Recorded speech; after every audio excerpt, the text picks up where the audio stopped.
আসসালামু আলাইকুম। Hello Facebook বন্ধুরা, চলে আসলাম আপনাদের সামনে নতুন একটি ভিডিও নিয়ে। আমি ডাক্তার মোহাম্মদ সাইফুল ইসলাম জীবন। আজকের ভিডিওটি দেখতেই পাচ্ছেন ঘুঘুর বাচ্চাকে নিয়ে আমার ছোট্ট একটি বাগানে পেয়ারা গাছের উপরে ঘুঘুতে বাসা করছিল এবং সেখানে 4টা ডিম ছিল, 4টার ভিতরে 3টাতে বাচ্চা হচ্ছে এবং একটা ডিম থেকে এখনও বাচ্চা ওঠেনি, হয়তো বাচ্চা উঠতে পারে। কয়েকদিন থেকে এসে দেখছিলাম, আসলে জিনিসটা দেখে খুব সুন্দর লাগছে। সবাই চিনবেন ঘুঘুর বাচ্চা। আর পাশাপাশি আমার বাগানটাকে দেখে নিই। এই যে দেখতে পাচ্ছেন আমার ছোট্ট একটি বাগান।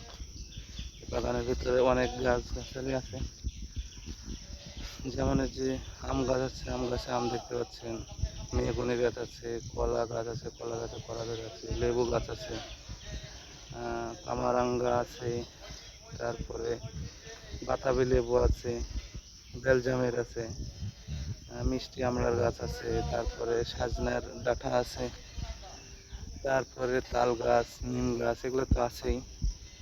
পাশাপাশি অনেক ওই যে বেগুনের গাছ লাগানো আছে।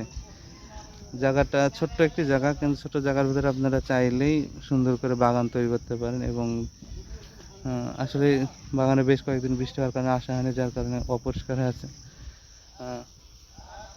আসলে যে কারণে ভিডিওতে আসা।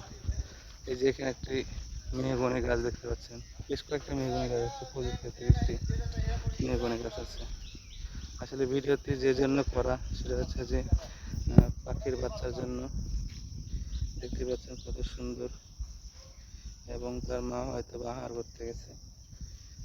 আসা কিছুক্ষণ পরে দেখলাম তার মা আসছিল যে খাবে, আবার চলে গেল। আসলে পেয়ারা গাছটি পেয়ারা এখনো আসে নাই, হয়তো বা কিছুদিনের ভিতরে ফুল চলে আসবে। এখানে কামারাঙ্কা গাছ আছে, জায়গাটি বেশ সুন্দর। আর ছোট্ট একটি জায়গা, ওখানে ডুমুরের গাছ আছে। আপনারা চাইলে ছোট্ট জায়গার ভিতরে সুন্দর বাগান তৈরি করতে পারেন এবং ফ্রেশ ফুড এখান থেকে খেতে পারেন। এই বলে আমার ভিডিওটি শেষ করছি। আসসালামু আলাইকুম ওয়া রাহমাতুল্লাহি ওয়া বারাকাতুহু।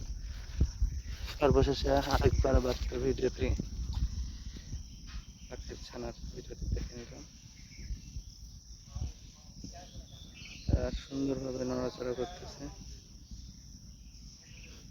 আর দেখুন পাখাগুলো নড়াচড়া করতেছে, পাগুলো। আসসালামু আলাইকুম।